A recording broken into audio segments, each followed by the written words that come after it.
আমি আজ আপনাদের পুষ্টিগুণ সমৃদ্ধ কচু শাক ইলিশের মাথা দিয়ে রান্না করে দেখাবো। আমি বাড়ি থেকে কচু শাকটা সিদ্ধ করে এনেছি। আমি ঢাকার কচু শাক খাই না। এখানে 2টা ইলিশের মাথা নিয়েছি, কেটে ধুয়ে নিয়েছি। এখন চুলায় কড়াই বসিয়ে দিয়ে দিলাম তেল। তেলটা গরম হয়ে আসলে দিয়ে দিলাম পেঁয়াজ। পেঁয়াজটা একটু তেলের মধ্যে নেড়ে চেড়ে দিয়ে দিলাম রসুন বাটা, পেঁয়াজ বাটা। রসুন বাটা, পেঁয়াজ বাটা ভালো করে তেলের মধ্যে কষিয়ে দিয়ে দিলাম স্বাদ মতো লবণ। দিয়ে দিব পরিমাণ মতো মরিচের গুঁড়া, হলুদের গুঁড়া, জিরার গুঁড়া, ধনিয়ার গুঁড়া।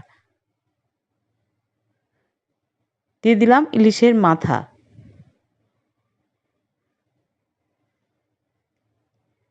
দিয়ে দিলাম অল্প পরিমাণে পানি।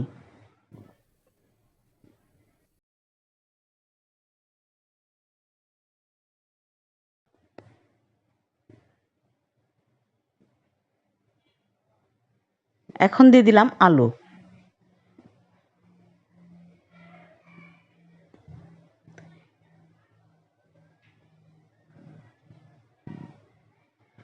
আলু, ইলিশের মাথা ভালো করে কষানো হয়ে গেছে। দিয়ে দিলাম কচু শাক।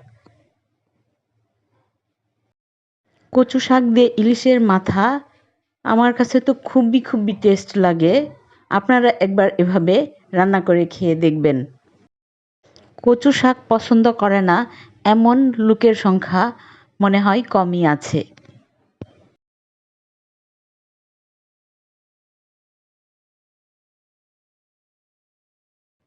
কষানো হয়ে গেছে, দিয়ে দিলাম অল্প পরিমাণে পানি।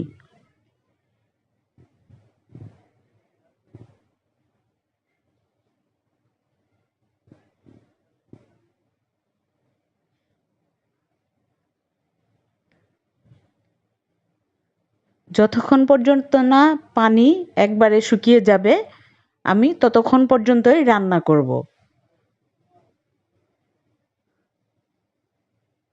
একটু পর পর নেড়ে চেড়ে দেব।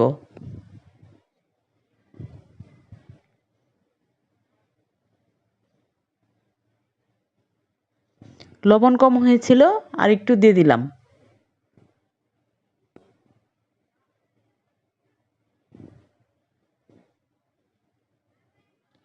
হয়ে গেছে, পানি শুকিয়ে গেছে, চামিচের সাথে উঠে আসতেছে।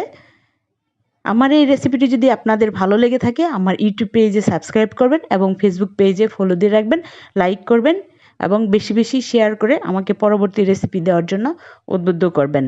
আল্লাহ হাফেজ।